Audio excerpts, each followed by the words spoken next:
In this question, a circuit shown consists of two identical coils each of inductance L, two identical capacitors each of capacitance C, and a variable frequency alternating voltage source.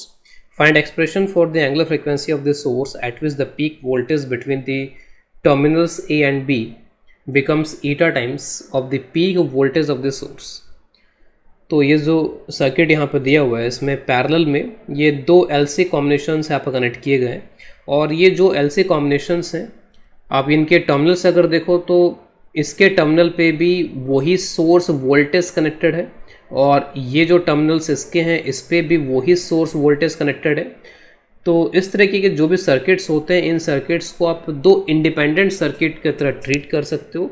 It is one LC combination, it is another LC combination subjected to or applied on same source voltage।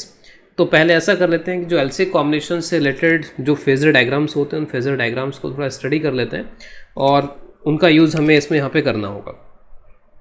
तो let us first study the phasor diagrams in LC series combination. तो obvious है कि अगर एक L और C का यहाँ पे सीरीज़ कॉम्बिनेशन है तो current will be A common factor. तो सबसे पहले हम जब भी फेजर डायग्राम बनाते हैं तो एक कॉमन फैक्टर को यहाँ पे बनाने की कोशिश सबसे पहले करते हैं कि दिस इज़ आवर कॉमन। तो this is common, what is common here, current is common. और उसके बाद में हमें पता होता है कि जो इंडक्टर होता है उसमें वोल्टेज लीड करता है, जो कैपेसिटर होता है उसमें वोल्टेज लैग करता है। तो यहाँ पे करंट दोनों के लिए कॉमन है। तो यहाँ पर जो यहाँ पे वोल्टेज होगा इंडक्टर के अक्रॉस तो that will come like this is VL। और उसके बाद में जो कैपेसिटर है कैपेसिटर के अक्रॉस जो वोल्टेज है वो वोल्टेज यहाँ पे आप इसे कुछ इस तरीके से दिखा सकते हो। और जो भी हम वैल्यूज़ यहाँ पे दिखाते हैं हमेशा अगर आपको कोई भी कैलकुलेशन करनी है इस तरीके के डायग्राम से तो वो वैल्यूज़ यहाँ पर इसमें कौन सी वैल्यूज़ होनी चाहिए। तो this values are always the amplitudes. This is basically VL not, this is basically VC not जहाँ तक कैलकुलेशन की बात है। और जो भी यहाँ पर VL और VC क्योंकि जो भी सोर्स वोल्टेज यहाँ पे आ रहा है किसी भी टाइम पे आप सोर्स वोल्टेज को लिखोगे तो this is consumed on inductor, this is consumed on capacitor. तो हमेशा ये इक्वेशन ट्रू है।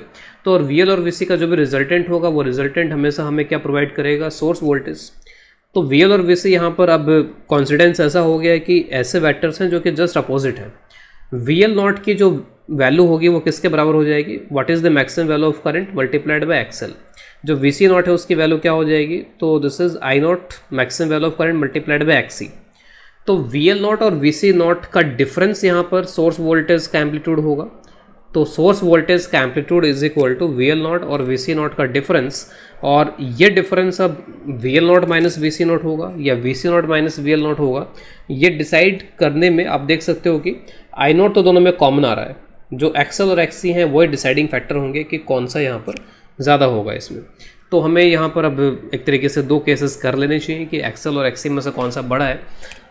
लेट्स से कि अगर XL बड़ा है, if XL is greater than XC, इस तरीके के सर्किट को हम बोलते हैं कि this circuit is inductive nature dominate कर रहा है इस सर्किट के अंदर।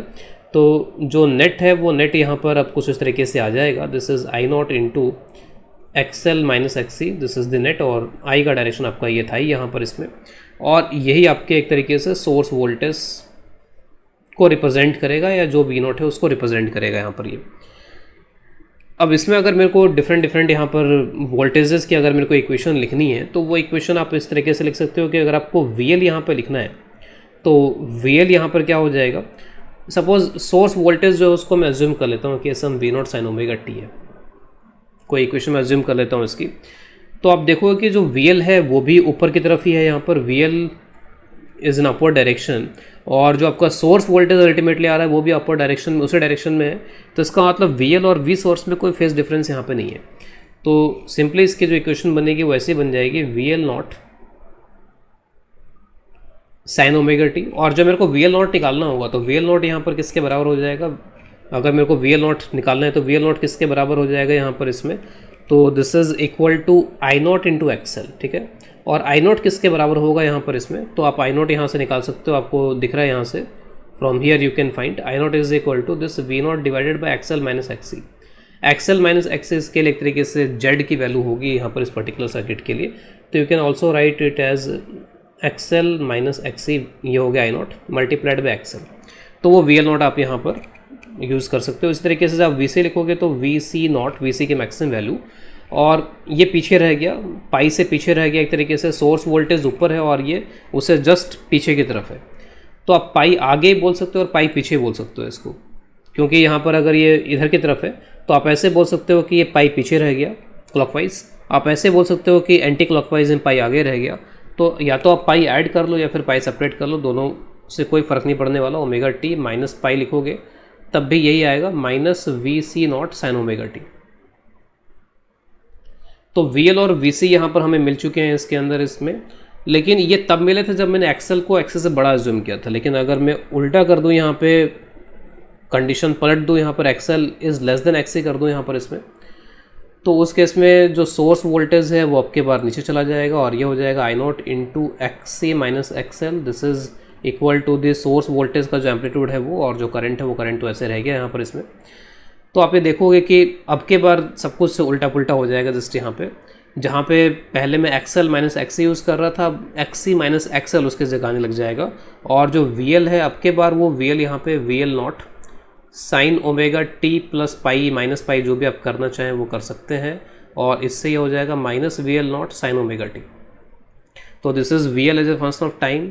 उसी तरीके से अगर आप यहाँ पे वी सी के लिए काम करना चाहते हैं तो वी सी नॉट, और ये सोर्स के डायरेक्शन में आ जाएगा, तो this is sine omega T. बाकी वी एल नॉट वगैरह अगर आप यहाँ पे लिखोगे तो उसमें वही V not divide by Z, और जो जेड है वो आपके बार एक्स सी माइनस एक्सएल के बराबर हो जाएगा। अब हम अपने जो ओरिजिनल क्वेश्चन है उस पर आते हैं। हमने सारा बेसिक्स यहाँ पे इसमें देख लिया। अगर हमें ये चीज़ें डायरेक्टली याद हैं तो फटाफट हम डायरेक्टली इनका यूज़ कर सकते हैं एग्ज़ाम के अंदर। अब जो क्वेश्चन है उस क्वेश्चन पे आते हैं। क्वेश्चन में हमें यहाँ पर ये ए पॉइंट और बी पॉइंट के बीच का पोटेंशियल डिफरेंस कैलकुलेट करने की बात की गई है और उसके मैक्सिमम वैल्यू हमको बतानी है। तो ए और बी, यहाँ पर ये जो पोटेंशियल डिफरेंस ए और बी के बीच में है, पहले तो मैं उसकी इक्वेशन लिख देता हूँ यहाँ पर टाइम के फंक्शन में। तो ए और बी के बीच में पोटेंशियल डिफरेंस कितना होगा, ये पॉइंट और ये पॉइंट तो दोनों के लिए कॉमन है, तो इंडक्टर के एक साइड में वही पोटेंशियल है और एक साइड में इधर भी वही पोटेंशियल है। तो अगर मैं इंडक्टर पे पोटेंशियल डिफरेंस लिख दूं और कैपेसिटर पोटेंशियल डिफरेंस लिख दूं और उसका अगर मैं डिफरेंस ले लूं तो वही डिफरेंस ए और बी के बीच का पोटेंशियल डिफरेंस होगा। तो ए और बी का बीच के पोटेंशियल डिफरेंस सिंपली इंडक्टर और कैपेसिटर के बीच के पोटेंशियल डिफरेंस के बराबर हो जाएगा। तो डायरेक्टली मैं इंडक्टर और कैपेसिटर के बीच का जो पोटेंशियल डिफरेंस है उसी को यहाँ पे लेके चल देता हूँ। तो this V A B is V L minus V C. अगर मैं फर्स्ट केस के हिसाब से यहाँ पर लिखता हूँ तो फर्स्ट केस में आप यहाँ पर देख लो कि वी एल ये है और वी सी यहाँ पर ये है, तो यहाँ पर ये बन जाएगा V L not plus V C not sine omega T. और वी ए बी की मैक्सिमम वैल्यू यहाँ पे किसके बराबर हो जाएगी, तो यहाँ तो साइन ओमेगा टी आ गया, साइन ओमेगा टी जब 1 होगा तो V L not plus V C not.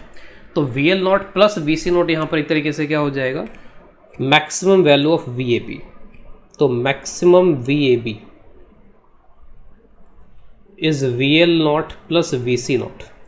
Just इसको थोड़ा आगे सॉल्व कर लेते हैं। तो maximum value of V A B, V L not की वैल्यू यहाँ पर क्या है, what is the value of V not, तो what is the value of V L not, तो ये हो जाएगा वी एल नॉट की maximum value V not divide by first case के हिसाब से चल रहे हैं XL minus XC, this is the value of V L not, sorry ये तो आई नॉट यहाँ पर आया, इनटू मल्टीप्लाइड बाय एक्सएल यहाँ पे करना पड़ेगा, तब जाकर के यहाँ पे वी एल नॉट की मैक्सिमम वैल्यू होगी। और वी सी नॉट की मैक्सिमम वैल्यू, तो वी सी नॉट की जो मैक्सिमम वैल्यू होगी वो हो जाएगी V not divide by this XL minus XC multiplied by XC.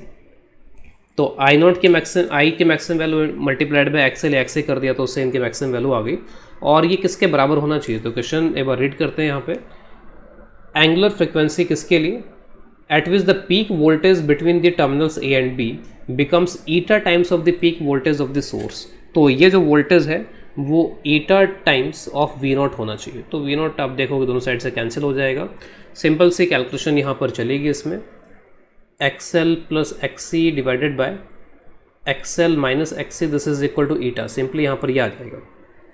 और इसके बाद फर्दर अगर इसको आगे यहाँ पे सॉल्व करते हो तो आप कंपोनेंटो डिविडेंडो या जैसे भी आपकी मर्जी पड़े आप आगे इसकी मैथमेटिक्स कर सकते हो। मैं कंपोनेंटो डिविडेंडो यहाँ पे यूज़ कर लेता हूँ। तो ऊपर दोनों ऐड होकर के 2xl हो जाएगा और ऊपर और नीचे वाले को माइनस करेंगे तो 2xc हो जाएगा। यहाँ पर एक तरीके से डिवाइडेड बाय 1 है तो ईटा प्लस 1 हो जाएगा और एक तरीके से ईटा माइनस 1 यहाँ पर ये हो जाएगा। एक्सएल और एक्स सी की वैल्यू ओमेगा टर्म्स यहाँ पर रख लो, 2 कैंसिल हो जाएगा। एक्सएल इज ओमेगा एल और 1/x इज ओमेगा सी। तो eta plus 1 divide by eta minus 1। यहाँ से आप ओमेगा की वैल्यू निकालोगे तो it is under root of 1/LC eta plus 1 divide by eta minus 1। तो हमने तो एक ही केस यहाँ पे लिया। दूसरा केस यहाँ पर क्या हो सकता था, इसमें जो second case XL less than XA वाला यहाँ पे सेकंड केस था। अगर इस सेकंड केस को लेकर के आप आगे बढ़ोगे तो नीचे आपको एक्ससी माइनस एक्सएल मिलेगा। तो जस्ट फ़र्क इतना ही पड़ेगा कि जो नीचे यहाँ पर हमें एक्सएल माइनस एक्सए मिल रहा था वो एक्सए माइनस एक्सएल हो जाएगा। तो इक्वेशंस किस तरीके से आएंगे उनको मैं यहाँ पर लिख देता हूँ। तो अब मैं पूरी तरह सॉल्व नहीं कर रहा हूँ, जस्ट मैं इतना ही लिख देता हूँ। बिल्कुल वैसे ही करना होगा, बस नीचे एक्ससी माइनस एक्सएल यहाँ पे आ जाएगा। दिस इज़ ईटा। और यहाँ से अगर आप ओमेगा की वैल्यू कैलकुलेट करोगे तो ये जो ओमेगा की वैल्यू यहाँ से आएगी this will be equal to 1/LC eta minus 1 divide by eta plus 1। तो ये दोनों ही आंसर इसके लिए वैलिड होंगे। अगर हमें स्पेसिफिक डेटा दिया होगा तब तो एक ही आंसर होगा, अदरवाइज़ ये दोनों आंसर हो जाएंगे।